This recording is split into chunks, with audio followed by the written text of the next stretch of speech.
quizás hicieron un regalo, quizás fueron a visitar, quizás varias cosas. El amor es lo que nos mueve. Lo mismo ocurre en nuestras relaciones con las personas. Todos los hombres pueden buscar, o las mujeres también pueden buscar elementos de cómo acercarse a esa persona que les agrada para conquistarle, ¿sí? Eventualmente puede llegar a ser un amor y al principio quizás no lo sea, pero en esencia el amor tiene esa cualidad de movernos. Tú no puedes amar a alguien y no hacer nada si lo ves enfermo, si lo ves en peligro o si lo ves dañado. Lo mismo ocurre con el temor. El temor es como el freno en un auto. Sin él podemos morir o podemos matar, ¿sí? Sería terrible que un auto que vaya avanzando en la carretera y no tenga frenos, se quede sin frenos. Muchos accidentes han ocurrido y ha habido desgracias, pérdida de vida, porque se queda sin frenos un tráiler, un camión que va cargado, etcétera. Entonces, el temor en nuestras vidas es así de necesario. Vaya.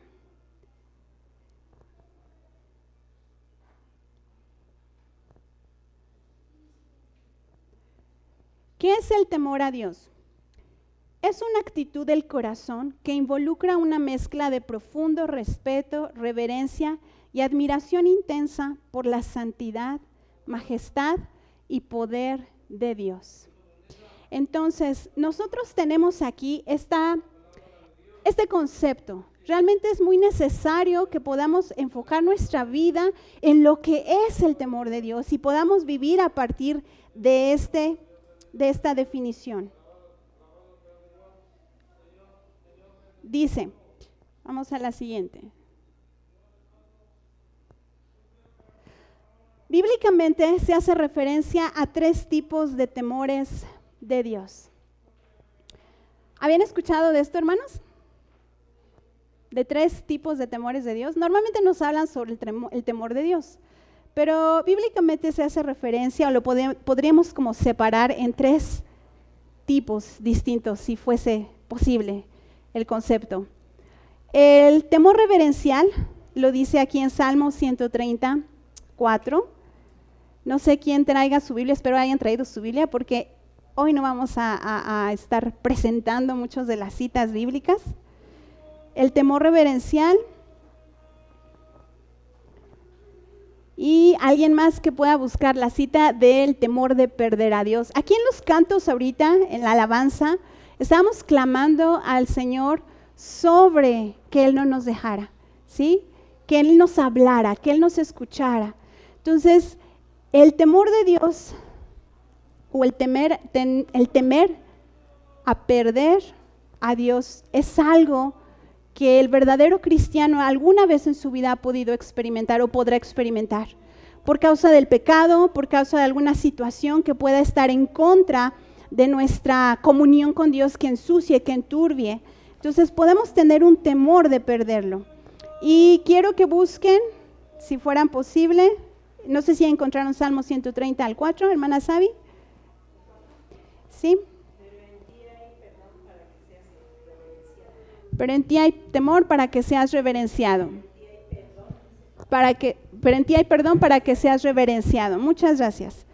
Entonces, Dios nos da perdón, Dios nos da misericordia para que podamos reverenciarlo y que podamos tener ese temor. El temor de perder a Dios. ¿Alguien ya lo tendrá? Mateo 25:46, hermano Jonathan. Y ellos irán al castigo eterno, pero los justos entrarán en la vida eterna. Ajá. Que nuestro pecado pueda estorbar nuestra relación con Dios puede provocarnos esto.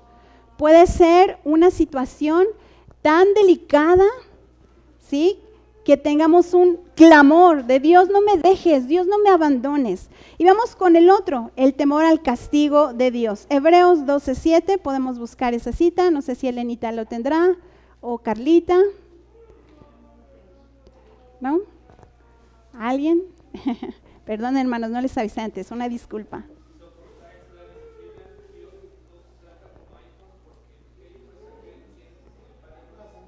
Excelente, muchas gracias, hermano. Tenemos aquí que Dios nos dice en este pasaje de Hebreos 12:7 que Dios castiga a sus hijos.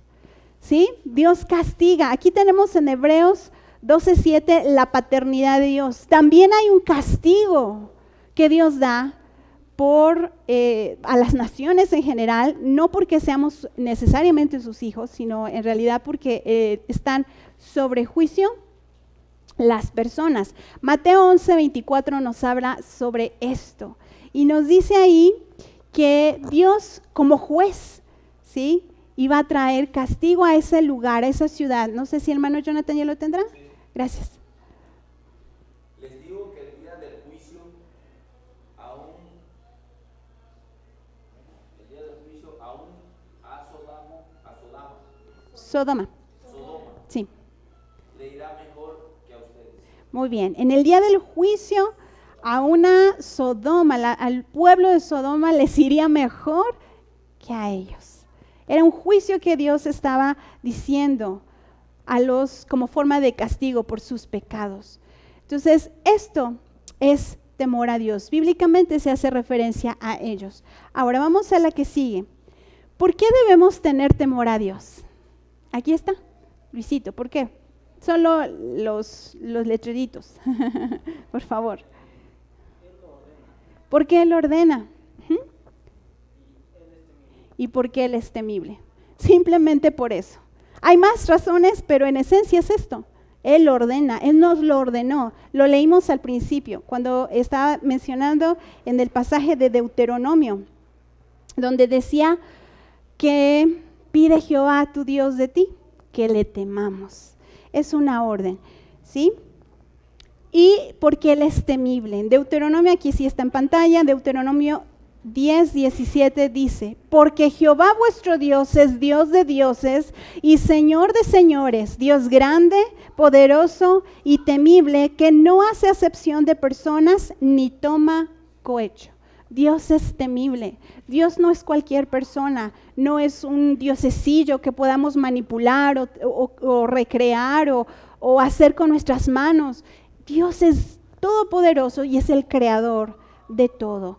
Y por esa razón, por estas dos razones tan de peso y tan importantes, tenemos que temer a Dios. De hecho, hay un pasaje en Salmos donde dice que las naciones, el mundo, teme a Dios. Sí, su creación le teme. Tristemente, los humanos no lo hacemos, pero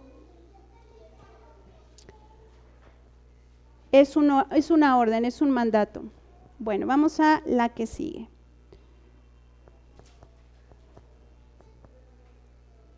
Bien, dice, ¿qué bendiciones obtengo con el temor de Dios? Hay bendiciones cuando nosotros tememos a Dios, ¿qué opinan? Sí, si cumplimos ese mandamiento de temerle, definitivamente Dios derrama bendiciones. Dios es muy bueno, hermanos. Dios es generoso y Dios es compasivo. Entonces, solo mencioné aquí, vamos a ver 9 bendiciones que Él provee. Hay más, pero solo quiero recalcar estas. Sabiduría. En Job 28:28 dice, y dijo el hombre, he aquí que el temor del Señor es la sabiduría y el apartarse del mal, la inteligencia. Muchas veces decimos, Señor, dame sabiduría, y sigues haciendo lo malo, ¿no? Pues, así no puede venir sabiduría. Evidentemente no hay sabiduría. Necesitamos temer al Señor, necesitamos escuchar y leer y escudriñar su palabra para poder saber cómo piensa Dios, qué es lo que siente Dios, qué es lo que opina con relación a un aspecto. La constancia en la obediencia a esos mandamientos traerá luz a mi mente y podré aplicar de forma práctica en mi vida cotidiana la sabiduría de Dios. Esa es verdadera sabiduría. ¿Cómo corrijo a mi hijo? ¿Cómo arreglo una lavadora a lo mejor? ¿O cómo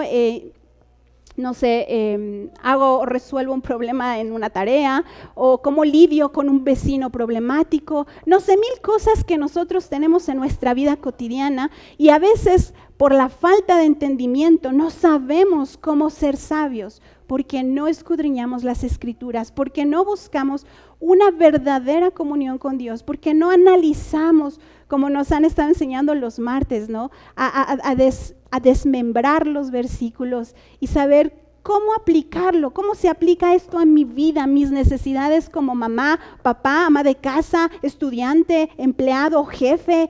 Yo no lo sé. Necesitamos la sabiduría de Dios y el principio de ella es temiendo a Jehová. No hay otra cosa. Proverbios 14, 27 nos dice que nos da vida. Esa es otra recompensa que viene con el temor a Jehová. El temor de Jehová es manantial de vida para apartarse de los lazos de la muerte. Si nosotros seguimos haciendo lo que queremos o haciendo lo que creemos que Dios quiere, no estamos nosotros apartándonos de los lazos de la muerte. A veces pedimos sabiduría para tomar decisiones y está bien, pero en realidad las decisiones Dios ya las tomó. Lo que necesitamos a veces es, Dios, dame un oído sabio para poder escuchar lo que tú me quieres decir a mí.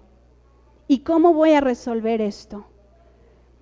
Misericordia. En Lucas 1:50 dice, y su misericordia es de generación en generación a los que le temen.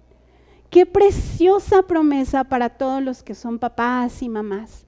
Si tú temes a Jehová, si tú guardas los mandamientos de Jehová, Dios promete misericordia a tus generaciones.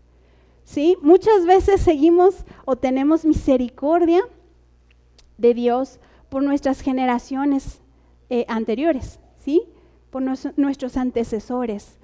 Y no pensamos que es gracias a lo que alguien más en Cristo sembró que yo puedo cosechar y vivir esta bendición. Alguna vez escuché un testimonio de un evangelista allá de un pueblecillo al sur de México, donde él se la pasaba evangelizando, conoció de Cristo y él entregó con todo su ser su vida.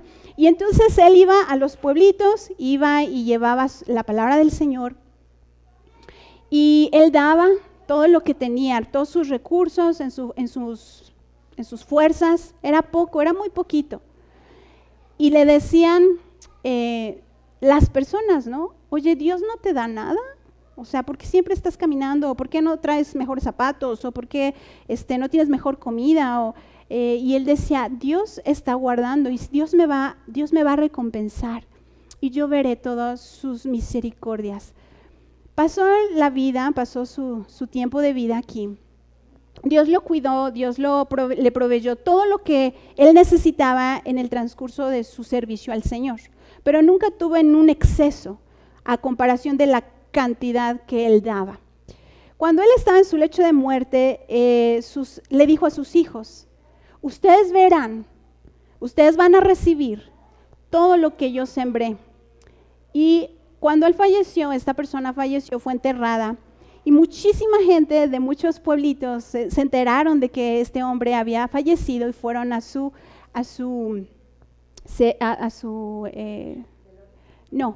entierro. Y conocieron a los hijos de este hombre de Dios que había compartidoles el evangelio y empezaron a darles ofrendas. Y de ahí no cesó. Siguieron dando ofrendas y bendiciones a sus hijos y a sus nietos. Todo lo que este hombre había dado y sembrado en la vida de estas personas, Dios se los dio, pero a sus hijos y a sus nietos. Y este hombre de fe sabía que el corazón de Dios iba a hacer eso con sus generaciones. Dios nos da misericordia. Lo que tú estás sembrando de verdad, con un corazón lleno de amor por Dios, va a ser recompensado. ¿Sí? Dios se acuerda, Dios lleva un registro de lo que tú hiciste por amor a otro. Edificación y fortaleza. En Hechos 9:31 dice, entonces la iglesia tenía paz por todo Judea, Galilea y Samaria, y eran edificadas las iglesias andando en el temor del Señor. ¿Sí? Nosotros podemos ser edificados, podemos tener fortaleza en el Señor cuando andamos en su temor. A veces estamos débiles en nuestro espíritu, a veces estamos hechos pedacitos. Pero cuando empezamos a vivir en el temor de Dios, Dios empieza a edificarnos, empieza a trabajar más fuertemente en nosotros, viene a darnos más fortaleza, ¿sí? Y no me refiero a fortaleza, que sí lo da el Señor física, sino una fortaleza de espíritu, un entendimiento de saber que lo que tú estás viviendo va a pasar, no en un entendimiento hueco de, pues sí, pues tiene que pasar, ¿no? Sino de verdad hay un propósito, hay una bendición en esto y Dios traerá edificación y fortaleza. La siguiente cosa en Salmos 25:14 nos dice que nos da comunión íntima. El ángel de Jehová, 25:14, la comunión íntima de Jehová es con los que le temen y a ellos les hará conocer su pacto. ¡Qué precioso! Si tú temes al Señor, te conviertes en su amigo. Empieza a contarte sus secretos. Empieza a abrir su corazón de una forma distinta. Empieza a hacerlo no solo no en la función paternal, sino en la función de amigo. Te voy a contar, así Dios puede decir, ¿no? Te voy a contar, fulanito, lo que hay en mi corazón, me preocupa esto, pero vamos a trabajar así, no ocuparía la palabra preocupar, pero Él empieza a hablarnos a nuestro corazón, diciéndonos lo que dice la palabra, lo que no ha subido al corazón de hombre, lo que no ha sido escuchado, será guardado para aquellos que realmente aman a Dios. El amor de Dios es vital y es necesario para poder estar en esta relación. Hay más bendiciones, tenemos la de la protección. En Salmos 34:7 nos dice que el ángel de Jehová acampa alrededor de los que le temen y los defiende. Es un cuidado especial. Dios tiene cuidado de su creación, Dios tiene cuidado de las personas que Él ha hecho, ¿sí? Pero cuando hablamos del temor, de la gente que teme a Dios, verdaderamente hay un cuidado significativo y distinto al que habría por la humanidad. Y eso solo está reservado para la élite, que son los que temen a Jehová. Y vamos a pasar a algo en lo que quiero aterrizar. Ahí sí les invito a que vayan a 2 de Corintios 6:16. Desde ahí vamos a empezar a leer y ya el resto de la enseñanza va a ser centrada en este pasaje. En adelante, del 6, 2 de Corintios 6:16, 18. Otra de las promesas y bendiciones que Dios nos da es presencia divina. En 2 de Corintios 16 nos dice, ¿y qué acuerdo hay entre el templo de Dios y los ídolos? Porque vosotros sois el templo del Dios viviente. Como Dios dijo, habitaré y andaré entre ellos y seré su Dios y ellos serán mi pueblo. Dios promete su presencia en los que le temen, su presencia continua. ¿Sí? Es una presencia que no se va, que todo el tiempo te rodea, por dentro, por fuera, donde sea que tú vayas, vas a la tienda, vas al súper, vas al baño, te duermes, te acuestas, despiertas, haces tus cosas, vas al trabajo, y ahí está la presencia de Dios contigo, ¿sí? La otra es en el versículo 17, por lo cual salid en medio de ellos y apartaos, dice el Señor, y no toques lo inmundo, y yo te recibiré. Él nos da la bienvenida, eso es otra de las bendiciones a los que le tememos. Él nos promete recibirnos, Él es un Dios santo. El resultado de temer al Señor es la santidad, de ser como Él es. Y en el versículo 18 nos promete su paternidad. Seré para vosotros por padre y vosotros me seréis hijos e hijas, dice el Señor Todopoderoso. ¿Sí? Qué glorioso regalo, qué promesa. En realidad es una realidad, no, en realidad es una realidad. Porque cuando aceptas a Cristo en tu corazón, no tienes que esperar a que Dios vaya a ser tu Padre en el futuro. Dios se convierte en tu Padre. Dios te da la bienvenida y puedes sentir su presencia. Es algo que tú tienes si verdaderamente eres nacido de nuevo. Y si no, hoy es un maravilloso día para ser su hijo. ¿Sí? Hay esperanza y Dios quiere extender estas promesas para aquellos que no son sus hijos. Vamos a este siguiente versículo ahí en 2 Corintios 7:1. Así que, amados, puesto que tenemos tales promesas, las que vimos ahorita y las que se mencionaron específicamente en este pasaje, limpiémonos de toda contaminación de carne y de espíritu, perfeccionando la santidad en el temor de Dios. ¿El temor de Dios es algo que se perfecciona? ¿Sí o no? Sí. También la santidad. Hagan de cuenta que el amor que yo le puedo tener a Dios puede ser chiquito. Yo no lo amo mucho, yo lo amo poquito. Y yo no sé cuántos de ustedes amen muchísimo a Dios, pero en mi caso es poquito, tristemente. Pero conforme yo vaya guardando más la palabra de Dios, vaya obedeciendo más la palabra de Dios, el temor de Dios va a crecer en mí y se va a ligar ese amor y el temor. Y se va a hacer fuerte y va a hacerme firme y me va a edificar y va a crecer en mí ambas cosas, el amor y el temor. ¿Sí? Dice Jesús, quien me ame guarde mis mandamientos. Y si tú guardas los mandamientos, eres sabio y estás temiendo a Dios. No son separados, aunque son conceptos distintos, los dos tienen que estar unidos. El amor está ligado fuertemente con el temor. Tú no puedes temer a Dios sin amor, en el sentido que acabamos de ver. Puedes temer el castigo, puedes temer que te vaya a llevar al infierno, lo cual es muy bueno. La verdad es muy bueno y es una bendición porque eso nos provoca a buscarlo y arrepentirnos. ¿Sí? Pero no podemos quedarnos en ese nivel de temor.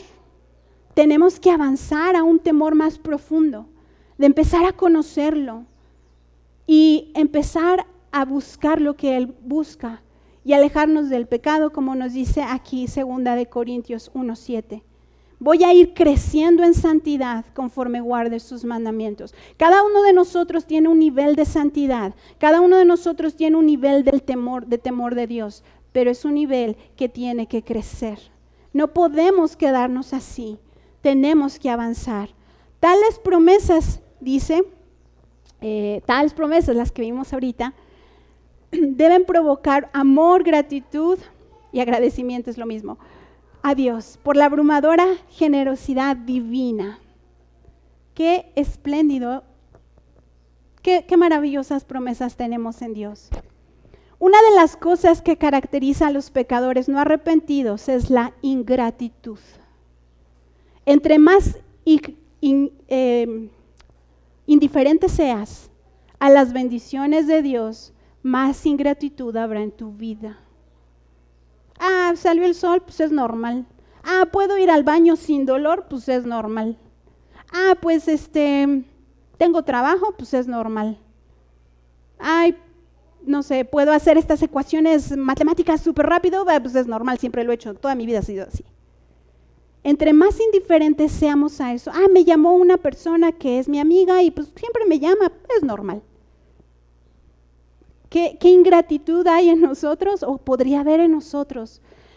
Cuando nosotros vemos la misericordia de Dios una y otra vez en las cosas más pequeñas, más sencillas, más te deleitas en Dios y puedes ver el cuidado de Dios personal. Ay, vas en el auto, te está dando el sol terrible en la cara y pues tú vas de copiloto, no te puedes cambiar, sigues todo el trayecto en el auto, vas a estar con el sol en la cara y de pronto llega un tráiler enorme y te refresca del sol. Esas son misericordias, son detalles chiquitos, pero como son tan cotidianos no lo vemos. ¿Sí? O Dios mandó nubes para que tú no te asolearas. O tenías ganas de un chocolate y alguien pensó en ti y te regaló un chocolate. Ya ni me acordaba que quería un chocolate. ¿no? A veces nos pasa. ¡Cuánta indiferencia! Y Dios está al pendiente. ¿Tenías sed? ¿Tenías hambre? ¿Querías un abrazo? ¿Qué necesitas? Y ahí Dios da y provee. En lo pequeño, en lo poquito. Pero como Dios no me hizo crecer otro pie, pues entonces no fue nada extraordinario. Vamos a desarrollar o desmenuzar este versículo completo. Aquí nos dice en 2 Corintios 7:1 que ya vimos lo de las promesas, vamos a ver la parte de limpiarnos. Es un niño, es la foto de la ropa de un niñito. Entonces, ¿cuántos de nosotros hemos llegado al Señor así o peor? ¿No? A lo mejor, peor que guácala cuando es físico, es de apestas, hueles feo, es la verdad. Pero en lo espiritual yo creo que debe ser más impactante y más terrible. Las personas que tienen aquí discernimiento espiritual, pues han visto condiciones de personas en este estado, entonces es bastante, pues triste. La limpieza no ocurre sin el esfuerzo de los creyentes, ¿sí? Necesitamos esforzarnos, pero es una obra divina. Yo no me limpio a mí misma, pero yo provoco que Dios me limpie. Yo no tengo la capacidad de limpiarme, yo no soy Dios, yo no tengo, o sea, yo llego sucia. ¿Cómo yo sucia voy a limpiarme a mí? No. De hecho, ni siquiera de forma natural, o sea, necesitas agua, necesitas elementos externos para limpiarte. Agua, necesitas jabón, necesitas shampoo, necesitas cepillo de dientes, pastita dental, elementos externos porque uno solo no se limpia. Si uno solo se queda así, pues seguirás ensuciándote más y oliendo más mal, ¿sí?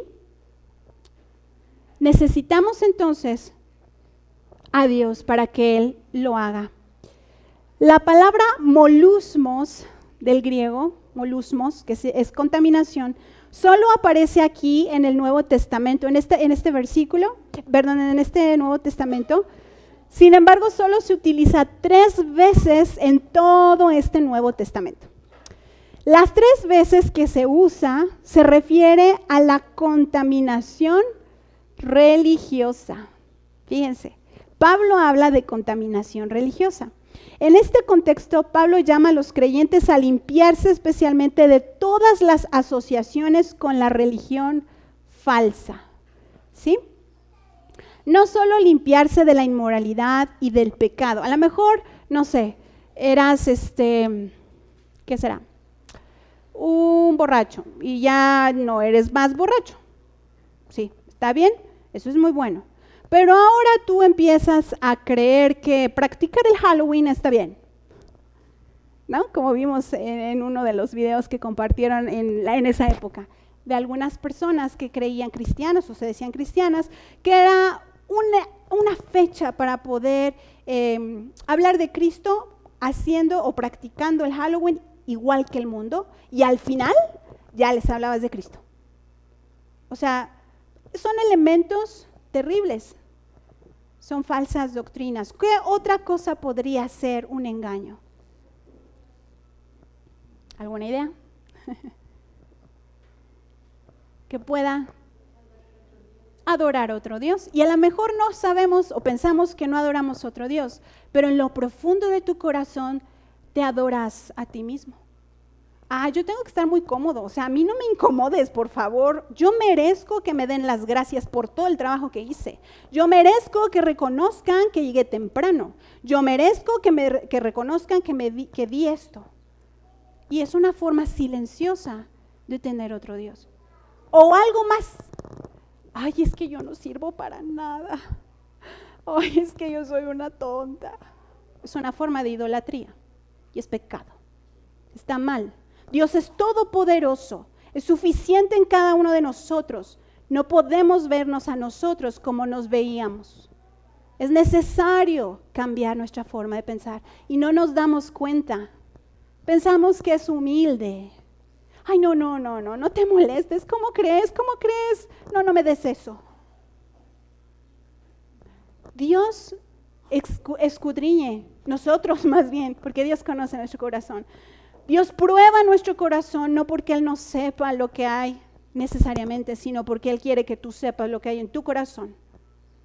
¿De verdad tú crees que eres muy humilde? ¿De verdad crees que eres súper generoso y tu generosidad es limpia? ¿O de verdad crees que eres muy amoroso y muy perdonador o muy bueno o muy santo? ¿De verdad? Dios nos enseña en la Escritura quiénes somos realmente. Y nos dice aquí que debemos limpiar, que nos debemos limpiar porque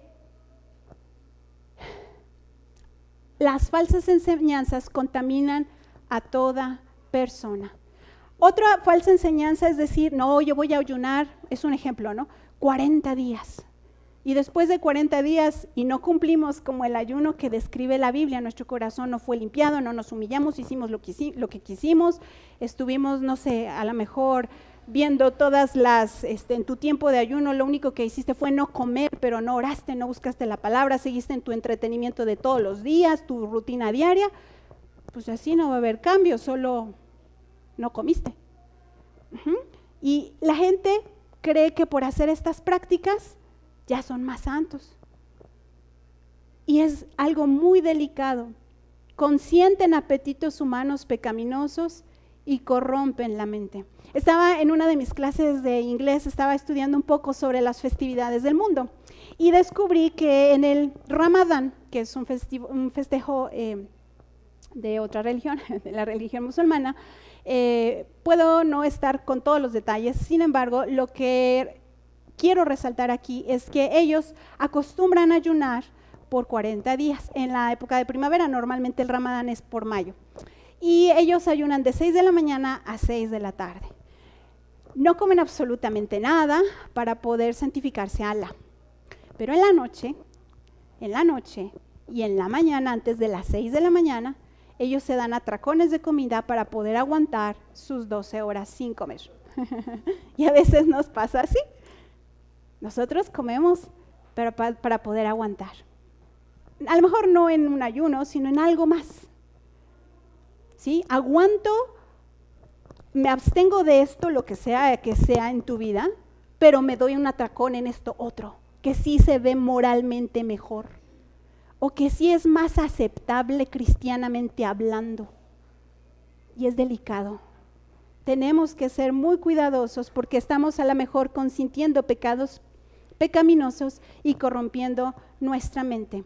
Por lo tanto, los creyentes deben evitar los pecados de la carne y la contaminación que trae estas falsas religiones. La que sigue nos dice que la santidad, como ya mencionamos, se perfecciona a través del temor de Dios. Si tu santidad es pequeñita, no importa, hermano, confiemos en Dios, arrepintámonos de nuestros pecados y caminemos en esa senda derecha. Hoy es un hermoso día para poder iniciar un compromiso real con Dios, no con los hombres. El que te dará la recompensa es Dios. El que fue a la cruz fue Jesús, no fue ninguno de nosotros. Nadie de nosotros fue por ninguno de nosotros a la cruz a morir y resucitar al tercer día. Es con Cristo con quien debemos hacer ese pacto. Y el amor es la única motivación correcta que inspira un temor genuino y reverente a Dios. ¿Sí? Si tú no amas a Dios por quien Él es, tu temor no va a ser el correcto. Una de dos, o va a ser un temor hipócrita y al final no va a ser real y en sí vas a depender o vas a tener temor del hombre. Temor del hombre significa, de acuerdo a la Escritura, que tú temes la opinión de la gente. ¿Qué va a opinar mi esposo, mi hijo, mi hija? ¿Qué va a opinar el pastor? ¿Qué va a opinar la vecina, la maestra de la escuela? ¿Qué voy a opinar yo, mis padres, mi familia? En relación a una decisión que estoy tomando. ¿Sí? Pero el temor a Dios voy a hacer, dice la palabra de Dios, que nos trae libertad. El temor al hombre no. ¿Sí? Un ejemplo muy, muy clásico es... estaba escuchando un pequeño blog de una coreanita que muchos de ustedes conocen, donde mencionaba que su hermana, que recién había venido a vivir aquí a México, sufría mucho porque ella comía y de hecho vomitaba porque era muy necesario que permaneciera delgadita. Y porque la sociedad allá, y estoy segura que en otras sociedades del mundo, pues tenían un concepto equivocado en relación a la persona que estaba con exceso de peso. Entonces eso ella, para esta persona, era un trauma, era algo que tenía que cargar, era un peso, era el temor al hombre. Que no piensen que estoy gorda, que no piensen que estoy fea, que no piensen que estoy envejeciendo. Ay, no debo de verme vieja, no debo de verme aquí o allá. ¿Sí? Eso es temor al hombre. Y Dios nos vino a traer libertad verdadera y tenemos la oportunidad de amarle y eso nos hará tener ese temor correcto. Vamos a ver fracasos muy brevemente, ya estoy por terminar, hermanos. Fracasos en el temor de Dios. Yo sé que todos nosotros hemos visto y hemos escuchado sobre el pueblo de Israel. El pueblo de Israel a mí me asombra mucho y me nutre mucho cada vez que yo estoy leyendo la palabra y veo este pasaje. Está el pueblo de Israel todo esclavo. Está clamando a Dios porque lo libere. Pasaron 430 años, Dios manda a Moisés, empieza el proceso de liberación. Envía 10 plagas, el faraón se rehúsa en las 9 primeras y en la 10ª dice, ok, llévete con tu pueblo. Sale todo el pueblo de Israel y ahí van, todos caminando con gozo, con riquezas que habían adquirido en ese momento y se encuentran con el Mar Rojo. Y el Mar Rojo se abre con el poder de Dios. El ejército egipcio viene tras el pueblo de Israel y Israel se llena de temor porque dice, ¿para qué me sacaste? Dios protege con una columna de fuego, abre el mar, pasa la gente, se cierra el mar, ahoga a algunos a los egipcios, a todos los egipcios, y Dios promete, nunca más los vas a volver a ver. Y entonces Dios dice en la palabra que los iba a llevar por una ruta donde iba a ser seguro y donde ellos iban a poder caminar bien. Iba a tardarse más la ruta, no iban a pasar por ciertos lugares por seguridad. En ese lapso de tiempo que Dios había planeado para que su pueblo caminara, anduviera, ¿qué hicieron los israelitas? Cuando se fue Moisés a encontrarse con el Señor para que le diera la ley, ¿qué hizo el pueblo de Israel? Hizo un ídolo, se olvidó de todo lo que había visto. Y así nosotros a veces. A lo mejor no vemos mares rojos abrirse, pero sí nos olvidamos de la misericordia que Dios tuvo la semana pasada, o hace 2 años, o hace 3 años. Lo olvidamos y hacemos ídolos. Y eso nos aleja del temor de Dios. El rey Saúl es otro ejemplo, triste ejemplo. Es un perfecto ejemplo del temor al hombre. El rey Saúl no se creía nada, después Dios lo hace rey, Dios lo usa para traer liberación al pueblo de Israel y Dios lo empieza a confirmar como rey. Pero llega un momento donde Saúl no puede esperar al profeta Samuel y levanta por su propia cuenta un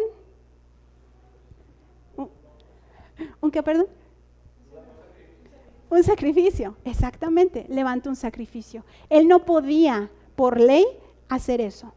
Él violó la ley, igual que el pueblo de Israel. Se olvidó de quién lo había hecho rey. Se olvidó que Dios tenía control del tiempo. Se olvidó de que Samuel tenía que hacer esa función. Entonces Samuel dice aquí, 1 Samuel 13:13, entonces Samuel le dijo a Saúl, locamente has hecho, no guardaste el mandamiento de Jehová tu Dios que él te había ordenado, pues ahora Jehová te hubiera confirmado tu reino sobre Israel para siempre. Imagínense, hermanos, una sola cosa le quitó todo el reino.